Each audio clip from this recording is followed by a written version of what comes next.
biar dia mencuri, biar dia berzina, kalau dia sudah mengucap 2 kalimat syahadat, dia yakin dengan kebenaran kalimat itu sampai matinya, itu orang akan masuk.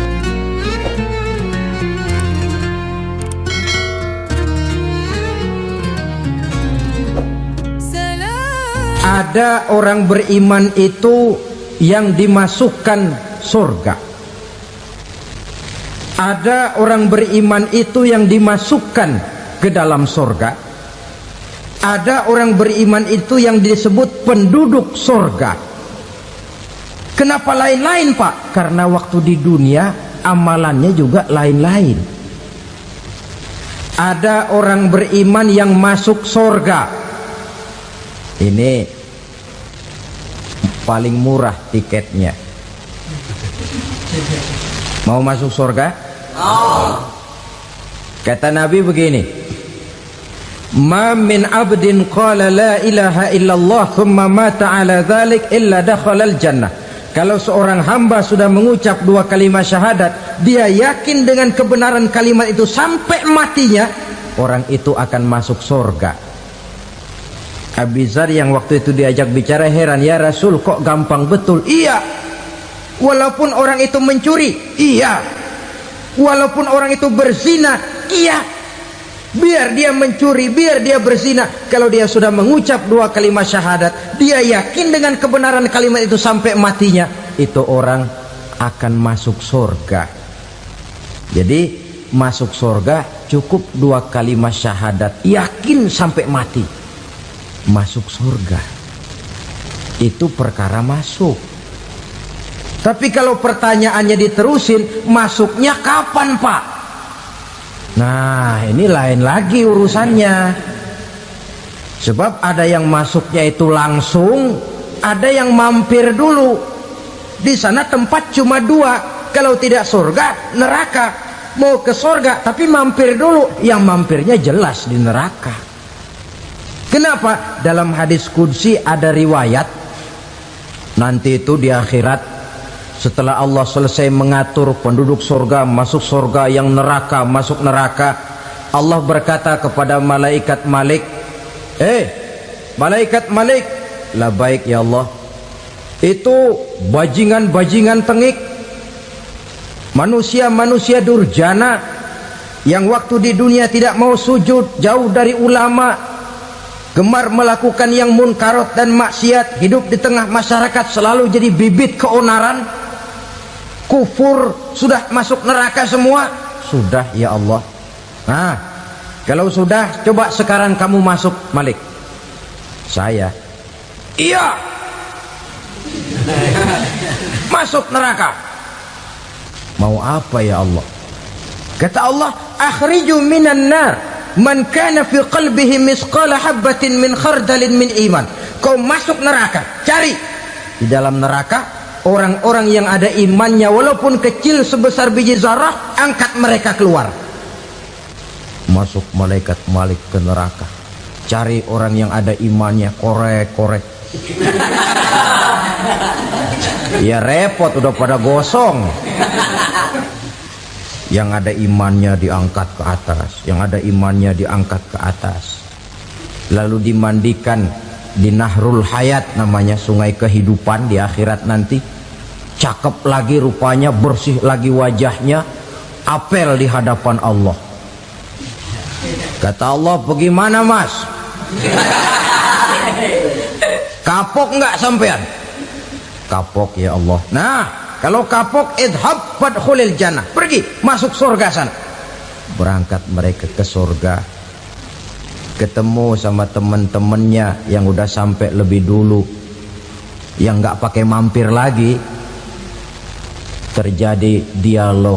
Kata teman-temannya yang udah pada nyampe duluan, Mas, iya, emang baru sampai? Saya baru sampai. Memang mampir di mana dulu, Mas? Kita sudah lama sampai di surga. Saudara buka surah Al-Muddatsir ayat 34-35. Ma salakakum fis saqar? Kenapa kamu mampir di neraka Saqar? Qalu lam nakum minal musallin. Mereka menjawab, kami mampir di neraka Sakor mas, gara-gara dulunya kami waktu di dunia tidak pernah sholat. Tidak pernah sholat? Tidak pernah. Kan rumahnya dekat masjid, cuma dekat doang mas. Sholat mah enggak saya. Enggak pernah ngasih makan fakir miskin, enggak pernah hadir di majelis taklim, pendeknya enggak pernah melakukan kebajikan, maka saya pun mampir di neraka Sakor. Untung betul saya punya iman mas sedikit.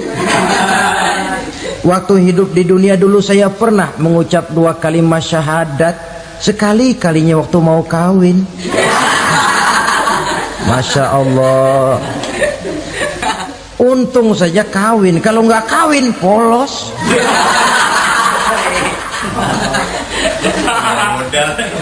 Itu juga pengulu sudah setengah mati ngajarin. Asyhadu alla, asyaduaan, asyaduaan.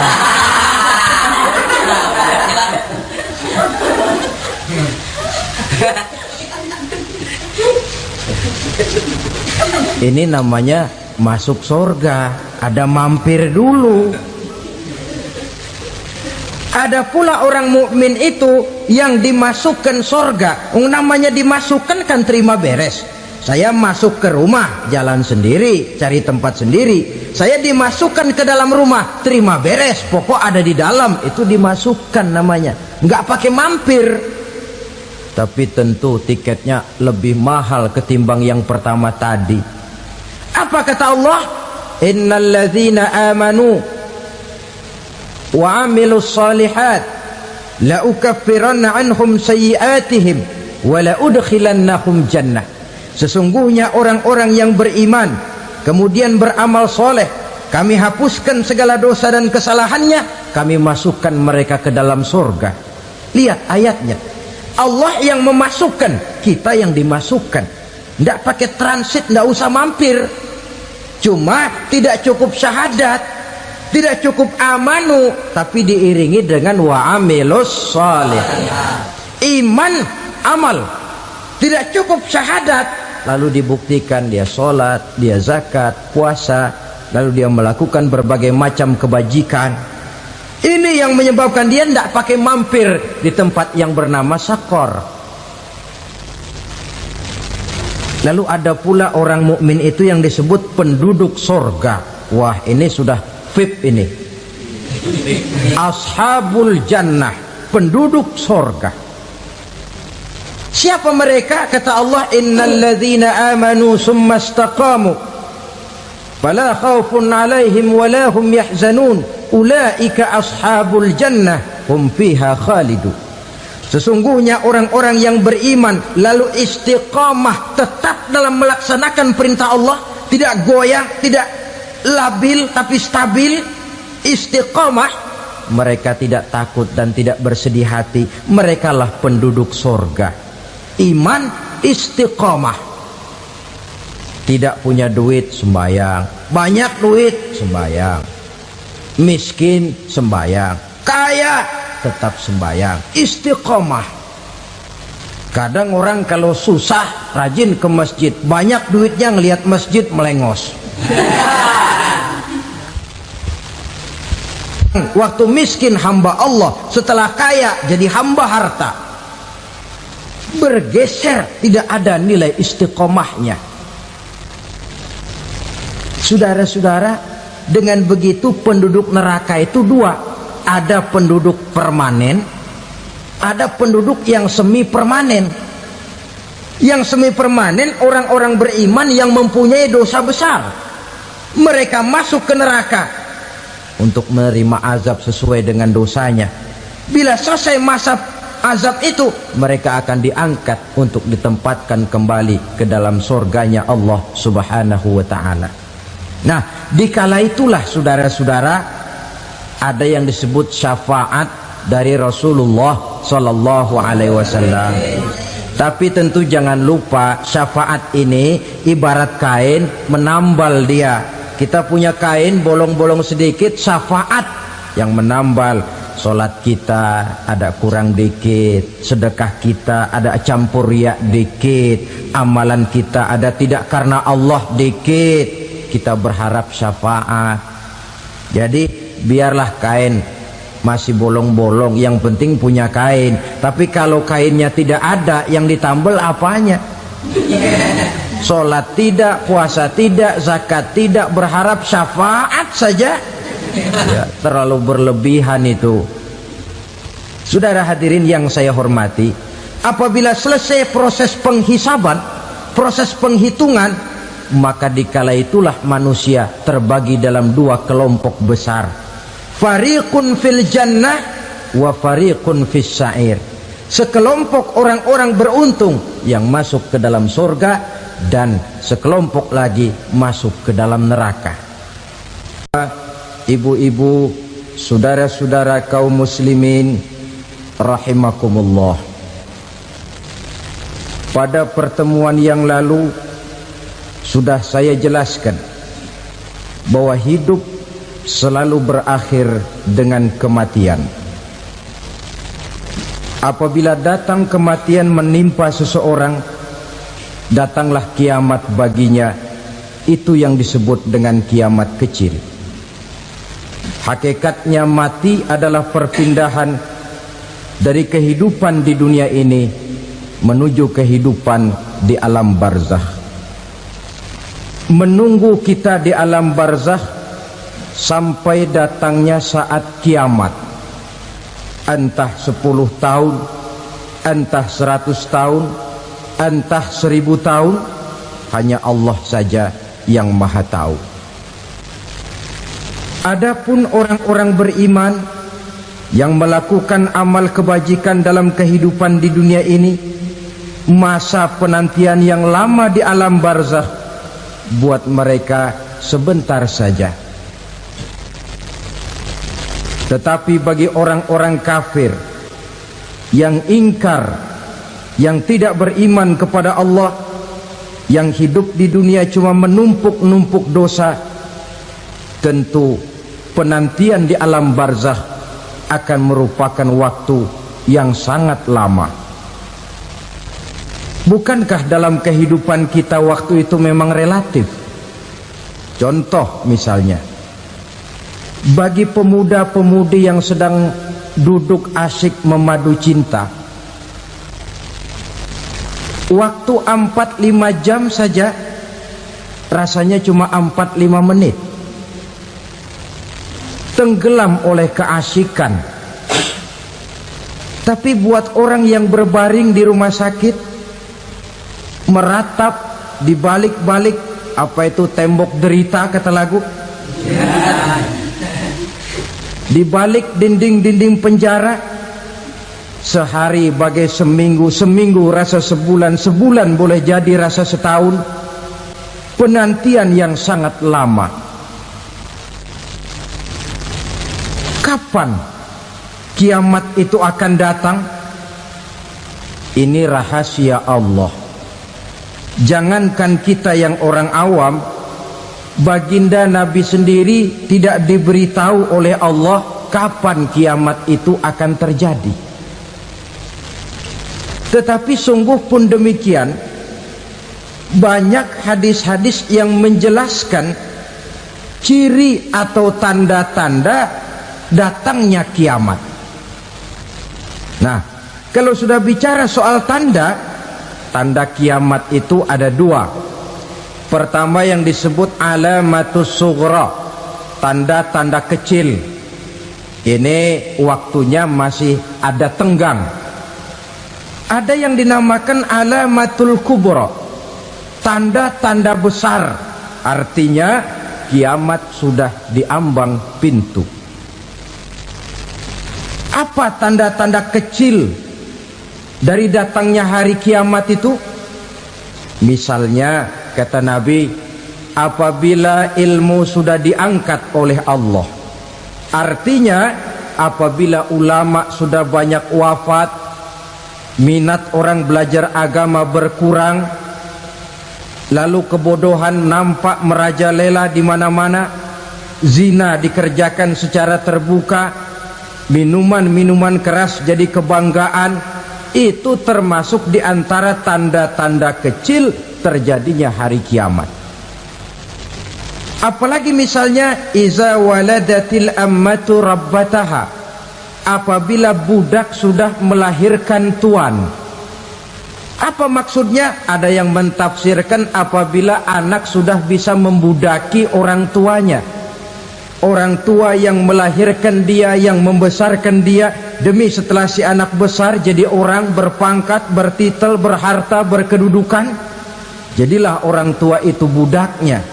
Sehingga sering dibilang kalau orang tua kaya, anak jadi raja. Tapi kalau anak yang kaya, orang tua sering jadi budak.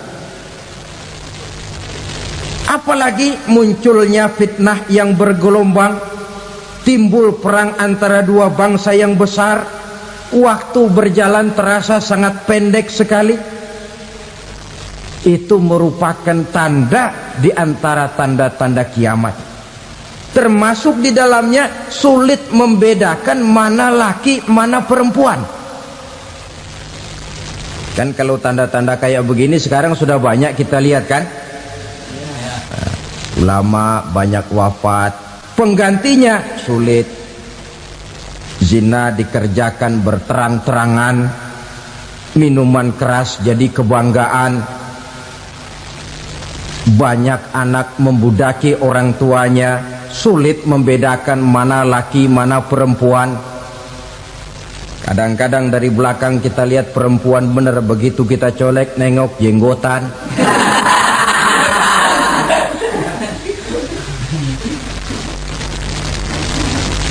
Ini termasuk tanda-tanda kecil, masih ada tenggang sampai akan terjadinya kiamat itu. Nah, yang dimaksud dengan tanda-tanda besar, ini tanda besar artinya kiamat sudah diambang pintu.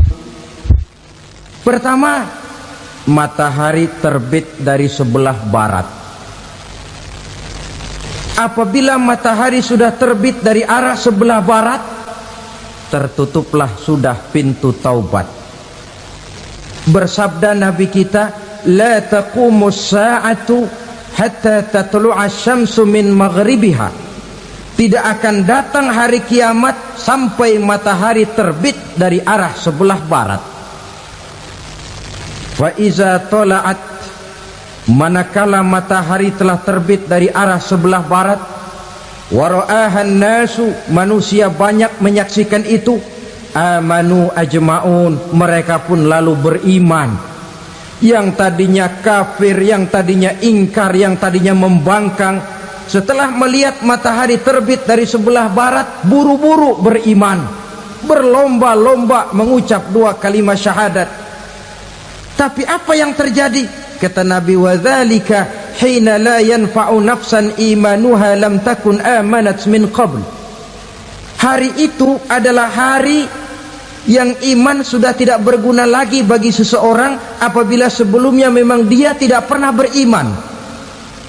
Au kasabat fi imaniha khaira, atau beriman tetapi tidak pernah melakukan kebajikan di dalam keimanannya itu. Hari yang sudah kasib, hari yang sudah terlambat, beriman tidak akan ada gunanya lagi. Ini pelajaran buat kita.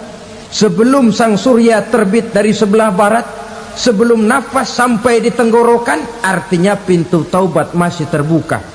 Kalau dua hal itu sudah terwujud, nafas sudah sampai di kerongkongan atau matahari sudah terbit dari arah sebelah barat, tertutuplah sudah pintu taubat. Tak ada lagi gunanya pangkat, jabatan, harta, bahkan beriman pun dalam suasana macam itu too late, kata orang Kulon. Sudah terlambat.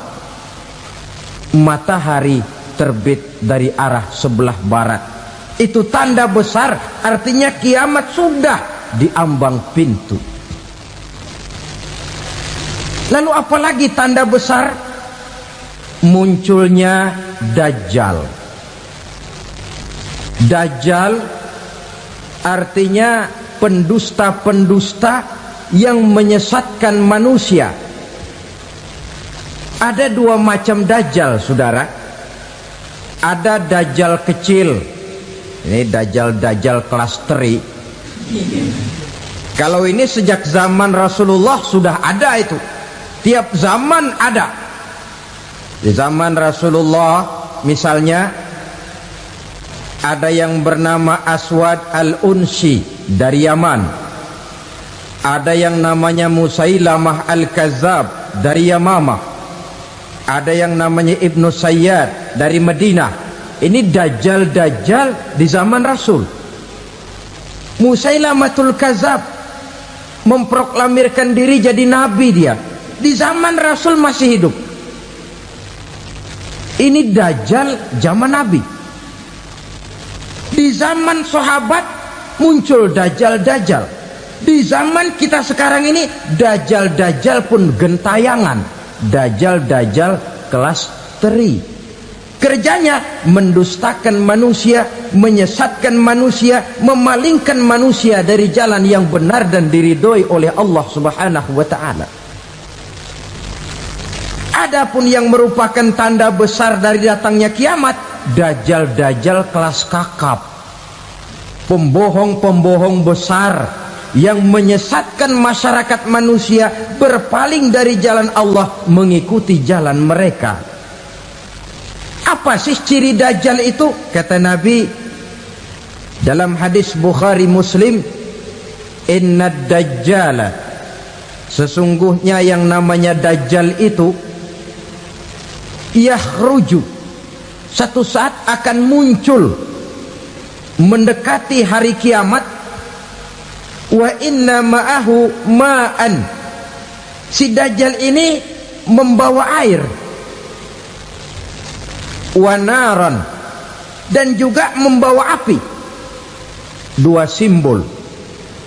Di tangan yang satu dia bawa air, di tangan yang satu dia bawa api. Wa ammal ladzi yarahu an-nasu ma'an fanarun, adapun yang orang banyak lihat air, hakikatnya adalah api. Yang dilihat api, hakikatnya adalah air. Oleh sebab itu, kalau api yang ditawarkan, ambillah air. Kalau air yang ditawarkan, pilihlah api. Maksudnya apa ini? Ini bahasa simbol, saudara-saudara. Dajjal bicaranya seolah-olah untuk kepentingan manusia, menawarkan surga. Surga yang dia tawarkan hakikatnya neraka. Hai manusia, kalau kau mau bahagia, jangan dekat-dekat dengan agama. Sholat itu tidak efektif dan efisien, tidak produktif dari segi ekonomi itu. Menghadiri majelis taklim cuma buang-buang waktu. Tahajud, tasbih, tahlil, baca Quran, apa itu? Pekerjaan mubazir saja. Hidup ini cuma sekali, masa yang cuma sekali, manfaatkan dengan sebaik-baiknya. Mumpung, dibawanya sifat mumpung, tetapi dalam pengertian yang sangat negatif. Bicaranya seolah-olah untuk kepentingan manusia, tetapi sebenarnya menjerumuskan manusia. Menawarkan air, tapi sebenarnya api. Menawarkan api, tapi hakikatnya air. Buat apa kamu sholat? Buat apa kamu bayar zakat? Buat apa kamu puasa? Surga yang dicanangkan dajjal, hakikatnya neraka. Neraka yang digambarkan dajjal, pada dasarnya adalah surga. Jadi memutarbalikkan fakta itu kerjaan dajjal. Yang hak jadi batil, yang batil dibilang hak, yang benar jadi salah, yang salah malah jadi benar. Tuntunan disuruh jadi tontonan, tontonan malah menjadi tuntunan. Itu pekerjaan dajjal profesinya. Zamannya Nabi Adam, dajjalnya kan iblis. Betul? Betul. Apa sih gang kerayuan iblis itu? Allah setelah menciptakan Nabi Adam kan bilang, Adam, kau dan istrimu Hawa tinggal di surga ini. Seluruh fasilitas yang ada di surga persilahkan kau nikmati. Satu yang tidak boleh, jangan coba-coba dekati pohon khuldi. Dekat saja jangan, apalagi sampai memetiknya. Datang dajjal yang namanya iblis ini. Adam, kamu tahu nggak kenapa tidak boleh makan buah khuldi? Ya nggak tahu, pokoknya saya dilarang. Bodoh kamu Dam. Khuldun artinya kekal. Kalau kamu makan itu buah, kau akan kekal di surga buat selamanya.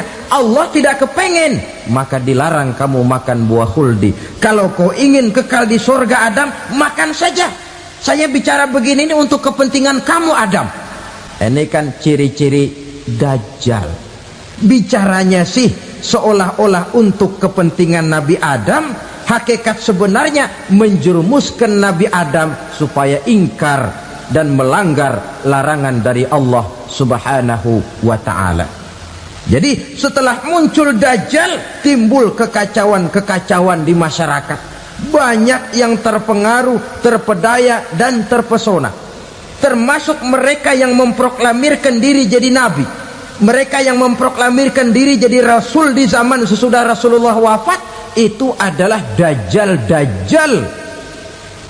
Maka saya ingatkan, kalau di zaman kita sekarang ini ada orang ngaku jadi nabi, ada orang ngaku jadi rasul, biar bahasa Arabnya kental, Quran hafal, hadis ribuan hadis hafal, biar pakai serban sampai menyengser ke tanah, bahasa Arabnya fasih, tapi dia mengaku jadi nabi, jadi rasul. Kita umat Islam wajib tidak percaya, wajib untuk tidak percaya. Itulah Dajjal zaman kita sekarang ini. Tidak mustahil mereka datang mempengaruhi orang awam supaya berpaling dari Rasulullah, mengikuti mereka. Nah, di akhir zaman nanti, mendekati hari kiamat, Dajjal ini muncul, Dajjal kelas kakap, menyesatkan masyarakat manusia untuk berpaling dari Islam, mengikuti seruan mereka. Apalagi di antara datangnya kiamat itu, tanda yang besar itu, turunnya Nabiullah Isa Al-Masih, putra Maryam. Menurut berbagai hadis yang sahih, Nabi Isa Al-Masih nanti akan turun lagi, tidak membawa risalah yang baru, tapi meluruskan risalah Islam ini yang telah banyak ditinggalkan oleh masyarakat.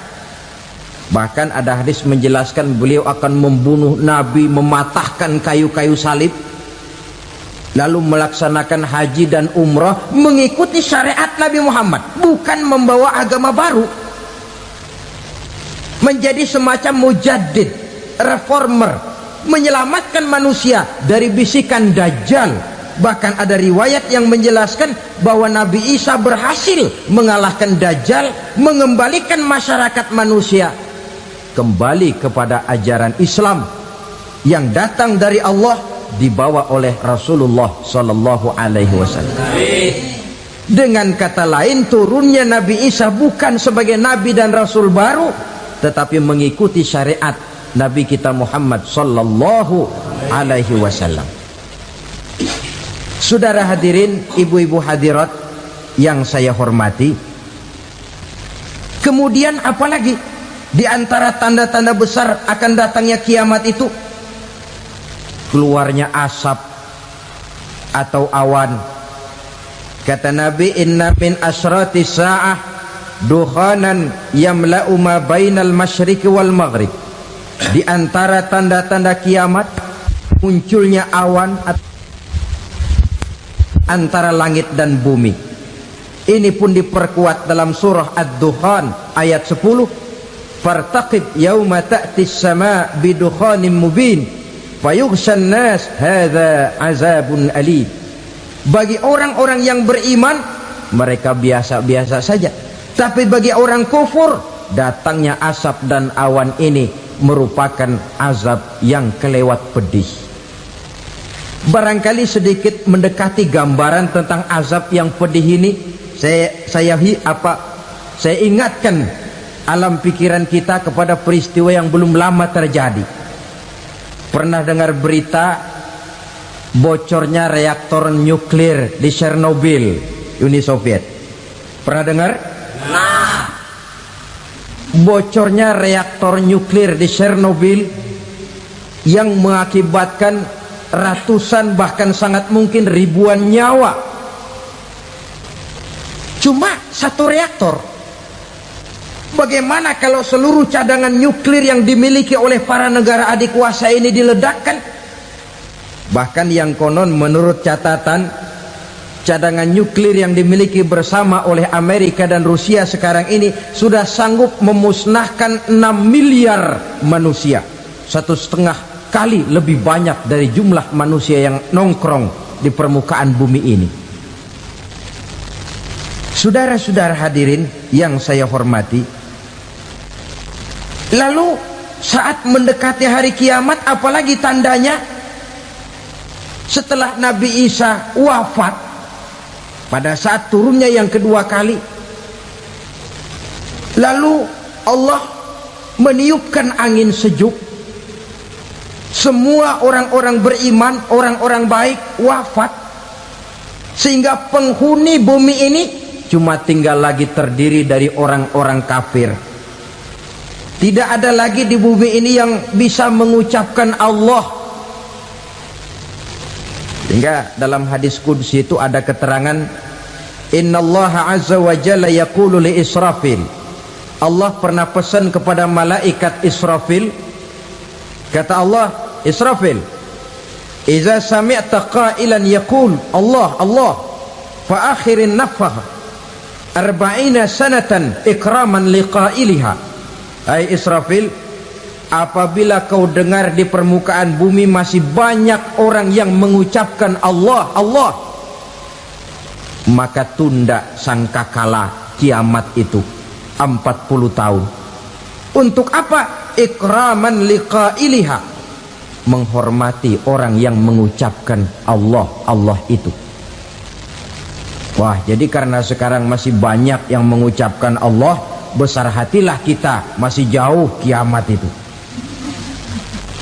Tapi jangan lupa, kiamat pribadi, kiamat kecil itu yang nggak kita sangka-sangka.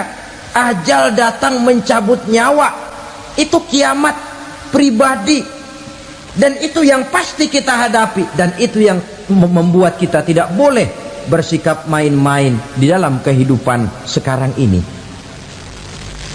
Saudara hadirin yang saya hormati, tidak ada lagi orang-orang muslim.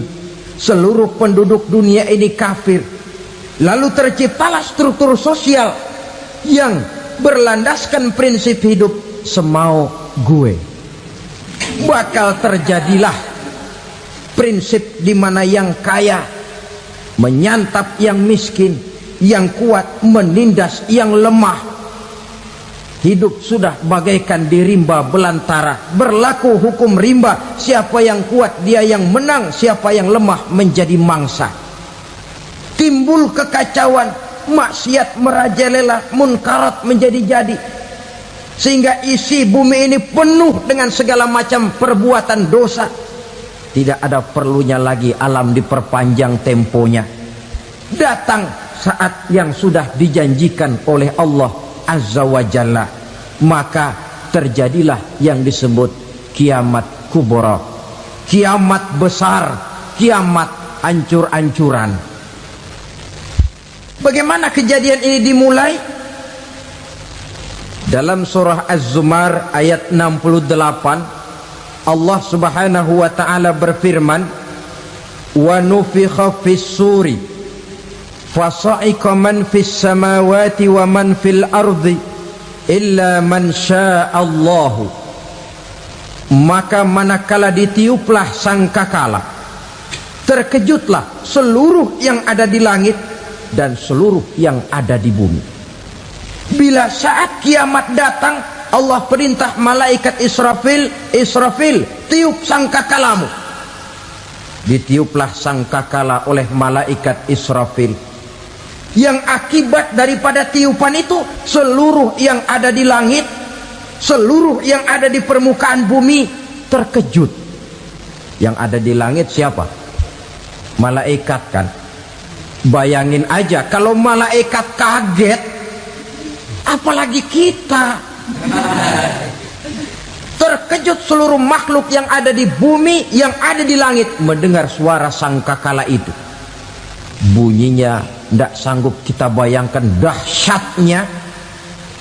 ledakan nuklir, ledakan neutron, belum apa-apa ketimbang bunyi sangkakala malaikat Israfil ini.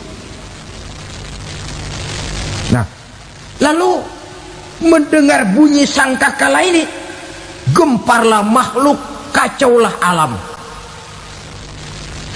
Bumi gempa, planet-planet bertabrakan, gunung meletus, air laut tumpah ke darat, angin topan bertiup, halilintar menyambar. Lalu semua yang bernama hidup mati total. Mati bareng tanpa persiapan. La haula wala quwata illa billah. Saya kadang-kadang dalam tafakur bermohon, ya Allah, mudah-mudahan saya nggak nemuin kiamat beneran. Ngeri. Tidak bisa kita bayangkan macam apa suasana seperti itu. Allah saja banyak memberikan gambaran, misalnya Al-Qari'ah, wa mal qari'ah, wa ma adraka mal qari'ah. Kejadian yang menggemparkan. Tahukah kamu apa kejadian yang menggemparkan itu?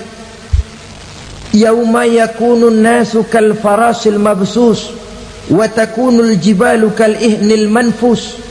Pada saat itu manusia berterbangan bagai kupu-kupu, gunung berterbangan seperti kapas ditiup angin. Gunung saja macam kapas, konon lagi manusia. Kematian total, mulai semut sampai gajah mati, jin mati, iblis mati, malaikat mati.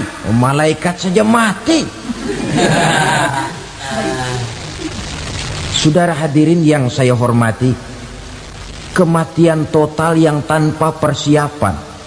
Orang bilang, Pak, kalau mati bareng begitu yang repot malaikat maut dong ya, cabut sana, cabut sini. Itu kalau menurut logika kita, mestinya begitu menurut logika. Tapi logika juga yang nggak perlu serepot itu.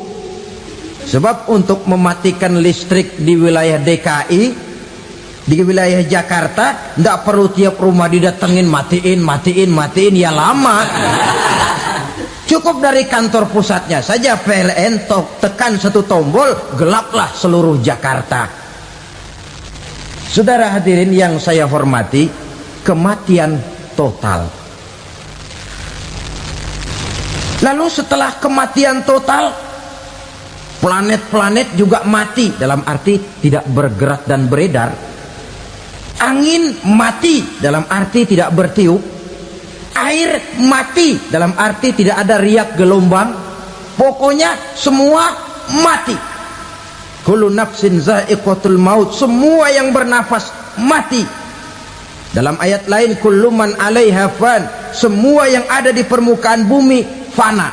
Yang kekal cuma Allah Subhanahu wa ta'ala. Yang paling belakang mati malaikat maut dan malaikat Israfil. Tapi mati juga sesuai dengan janji Allah. 40 lamanya. Tidak dijelaskan oleh Abi Hurairah 40 jam, apa 40 hari, apa 40 tahun. Hadis-hadis cuma menyebutkan 40 saja.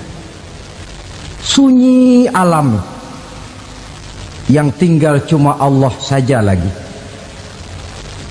Ketika itu Allah berseru-seru, katanya, limanil mulkul yauma. Siapa para penguasa hari ini? Mana itu raja-raja dan penguasa yang dulu mengaku jadi Tuhan? Fir'aun. Mana Fir'aun sekarang? Yang dulu jadi raja, merasa berhasil, sombong, lalu tidak mau turun-turun dari kekuasaannya, sampai kepada puncak kekurang ajarannya mengangkat diri jadi Tuhan. Mana itu Fir'aun? Namrus. Mana sekarang Namrus? La ilaha illa ana. ternyata tidak ada Tuhan lain selain daripada aku, kata Allah. Proses kemudian, saudara-saudara, turunlah hujan dari langit. 40 lamanya hujan itu, tidak jelas juga 40 jam apa 40 hari. Setelah air turun membasahi, datanglah tiupan sangkakala yang kedua. Semua yang bernama mati bangkit dari kuburnya masing-masing. Ini yang disebut Yaumul Ba'thi, hari kebangkitan. Allahu Akbar. Pada saat kita bangkit dari kubur kita masing-masing, kumpul di padang mahsyar namanya. Bayangin aja, saya sendiri nggak sanggup bayangin. Manusia sejak zaman Adam sampai zaman kiamat kumpul bareng di tempat sama. Berapa banyaknya itu?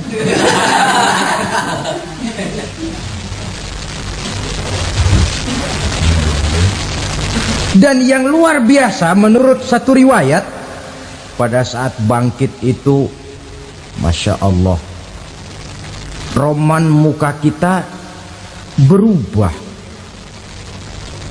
disesuaikan dengan amalan kita waktu di dunia ini. Barang siapa yang waktu di dunia amalannya itu amalan tikus, di akhirat nanti dia bangkit dari kubur, mukanya seperti muka tikus.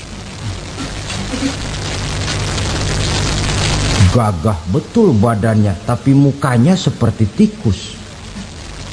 Kenapa? Amalannya waktu di dunia seperti amalan tikus. Apa amalan tikus itu? Suka ngegeragoti barang yang sudah disimpan rapi-rapi. Orang sudah simpan uang rapi-rapi, simpan perhiasan rapi-rapi, digeragoti oleh tikus. Maling-maling, pencoleng-pencoleng, koruptor-koruptor, itu nanti di akhirat nanti kita lihat mukanya seperti muka tikus. Oh, ini waktu di dunia suka nyolong, mukanya seperti muka tikus. Barang siapa yang waktu di dunia ini amalannya itu amalan macan, dia akan bangkit nanti mukanya seperti muka macan. Apa amalan macan? Macan itu amalannya menang-menangan. Orang yang mau menang saja, nggak mau mengalah. Coba lihat di hutan, kenal hutan nggak? Di hutan, raja hutan di mana-mana pasti macan, betul kan? Betul. Padahal hutan belum pernah bikin pemilihan umum. Tapi macan tidak peduli ada pemilihan umum apa tidak, pokok saya raja. Sebab apa? Macan jadi raja itu bukan karena benar, tapi karena kuat jadi raja. Setelah dia jadi raja, rakyat hutan yang mesti dilindungi malah dimakan oleh raja macan. Kambing rakyat hutan dimakan oleh macan. Ayam rakyat hutan dimakan oleh macan. Itu nanti kita lihat di akhirat itu mukanya seperti muka macan, gagah betul.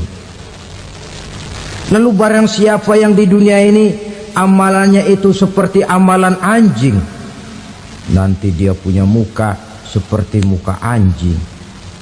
Apa amalan anjing? Pertama, anjing itu kalau disuruh jaga rumah, dia tidak bisa membedakan mana maling, mana tamu. Biar yang datang maling, kalau bawa tulang, anjing kalem. Yang kedua, anjing itu akan setia kepada siapa saja yang memberinya roti. Siapa yang memberinya roti, itulah majikannya. Apa kata majikannya pasti dia laksanakan. Soal benar atau salah dia tidak peduli. Setelah anjing dapat roti, dia tidak punya pilihan lain kecuali bilang, abdi mah kumaha juragan wae ayeuna mah.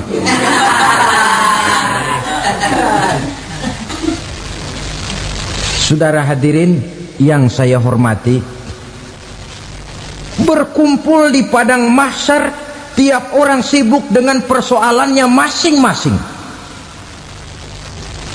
Matahari waktu itu didekatkan oleh Allah, panas luar biasa. Ada yang saking panasnya itu mencucurkan peluh keringat sampai sebatas mata kakinya.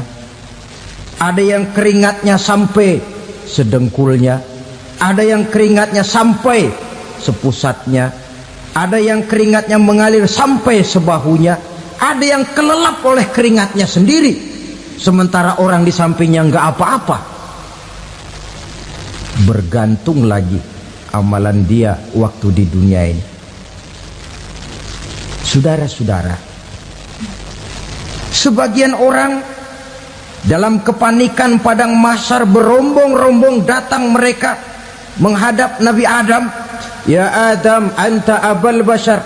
Hai Adam, Tuhan adalah bapak moyang manusia. Kami sebentar lagi akan disidang, dimintakan pertanggungan jawab. Tolonglah kami, hai Adam. Kata Nabi Adam, jangankan nolongin sampean, saya sendiri tanggung jawab di hadapan Allah ketika dulu tidak boleh makan khuldi, saya serobot. Sudahlah, urus diri masing-masing saja, nafsi. Begitu kata Nabi Nuh, begitu kata Nabi Ibrahim. Tiap orang bertanggung jawab sendiri-sendiri. Ketika itulah saudara-saudara, nikmatnya menjadi umat Nabi besar Muhammad sallallahu alaihi wasallam. Sebab apa? Walaupun menurut abjad kita ini umat paling belakang, paling belakang kita ini toh, karena Nabi Muhammad adalah Nabi akhir, tapi akan dihisap lebih dulu, lewat di atas sirat lebih dulu, masuk surga lebih dahulu ketimbang umat-umat belakangan. Ketika Rasul mendekati ajal, beliau tanyakan itu kepada malaikat Jibril. Malaikat Jibril berkata, Muhammad jangan khawatir, Allah sudah berjanji, inni haramtul jannata ala sairil anbiya hatta tadkhulaha anta wa haramtuha ala sairil umami hatta tadkhulaha ummatuka. Surga aku haramkan buat seluruh nabi kecuali kalau engkau Muhammad sudah masuk ke dalamnya, dan surga aku haramkan buat seluruh umat kecuali kalau umatmu Muhammad sudah masuk ke dalamnya. Logikanya, walaupun menurut abjad kita umat paling belakang, bakal dihisap paling dulu, lewat di atas sirat paling dulu, masuk surga paling dulu, kalau mampir ke neraka juga paling dulu. Ya resiko. Jangan mau enaknya aja paling dulu. Saudara hadirin yang saya hormati,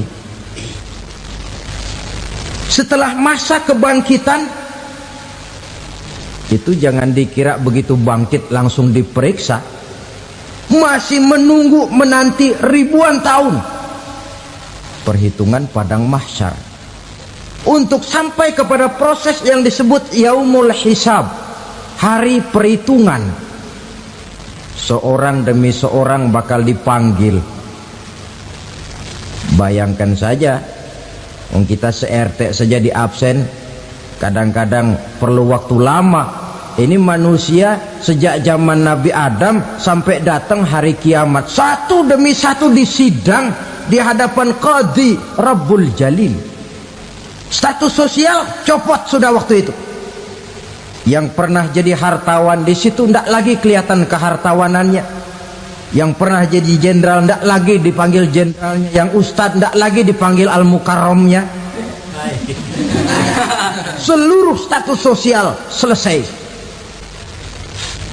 Dipanggillah kita seorang demi seorang menghadap Qadhi Rabbul Jalil. Bagaimana proses penghisaban itu? Pertama, proses tanya jawab. Di antaranya ada hadis menyatakan, lan tazula qadama 'abdin yaumal qiyamah hatta yus'ala an arba'i khisalin. Besok di hari kiamat tidak akan bergeser telapak kaki seorang hamba sampai dia ditanya lebih dulu tentang 4 persoalan. Tentang ilmunya, Kemana ilmu itu diamalkan?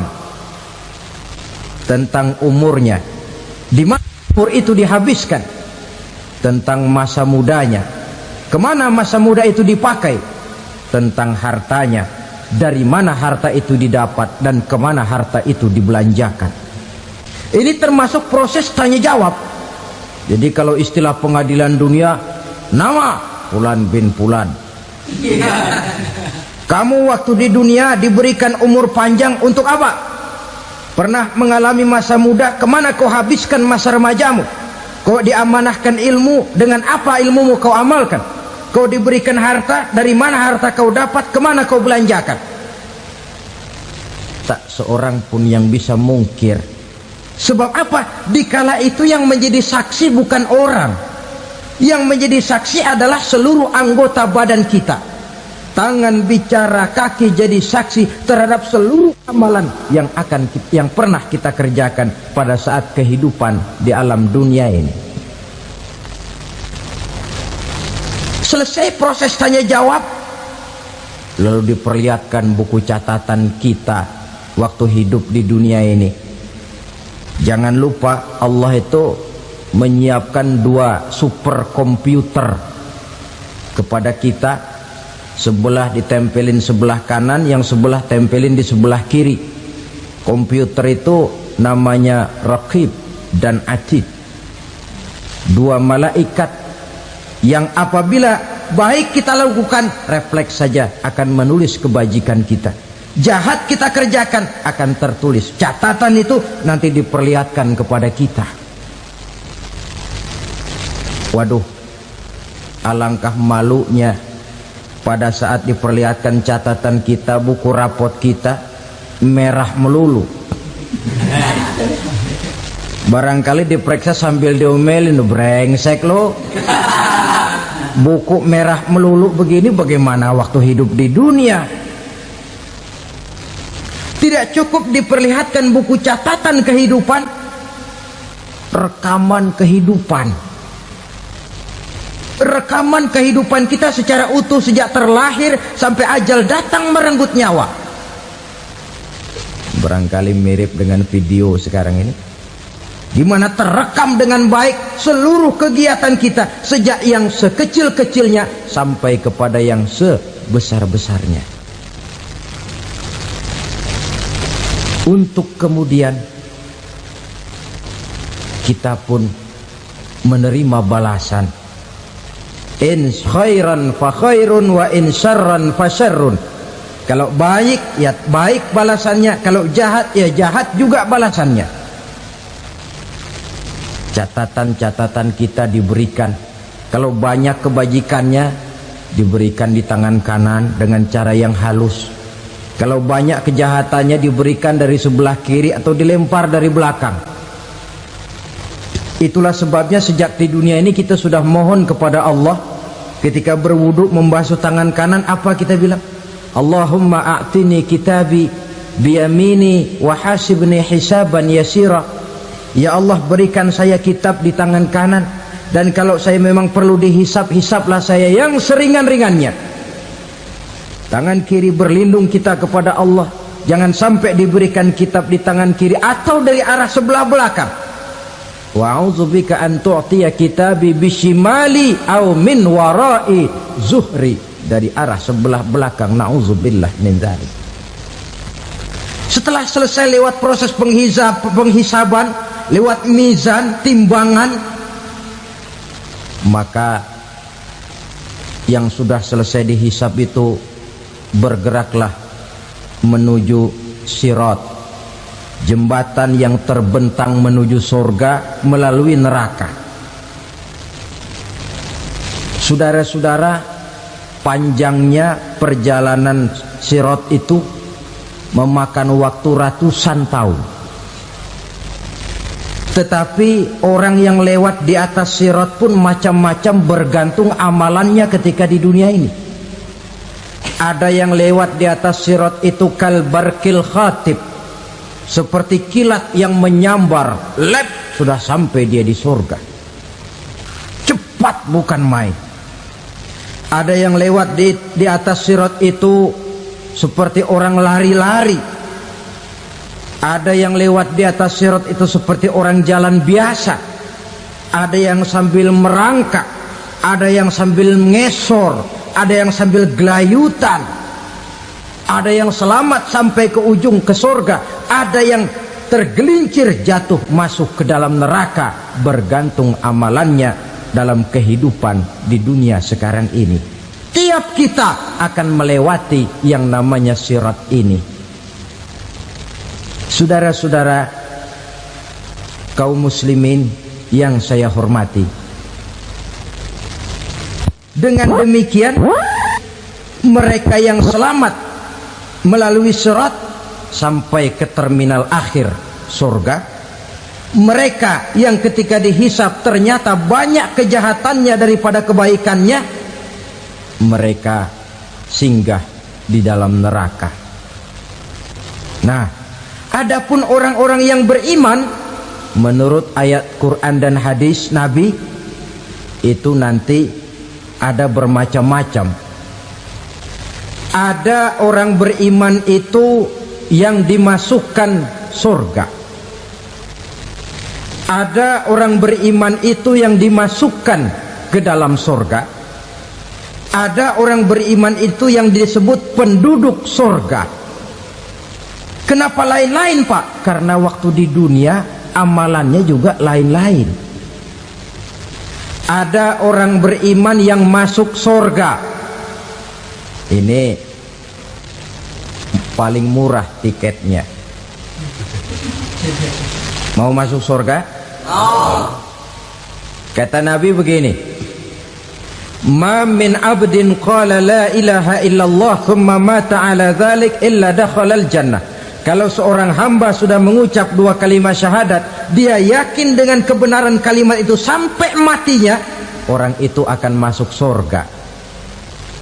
Abi Dzar yang waktu itu diajak bicara heran, ya Rasul kok gampang betul? Iya, walaupun orang itu mencuri, iya, walaupun orang itu berzina, iya, biar dia mencuri, biar dia berzina, kalau dia sudah mengucap dua kalimat syahadat, dia yakin dengan kebenaran kalimat itu sampai matinya, itu orang akan masuk surga.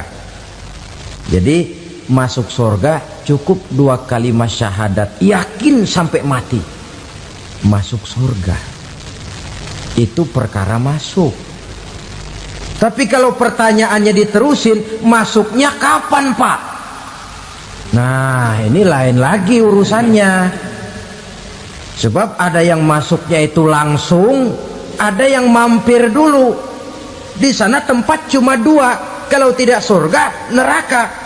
Mau ke surga tapi mampir dulu, yang mampirnya jelas di neraka.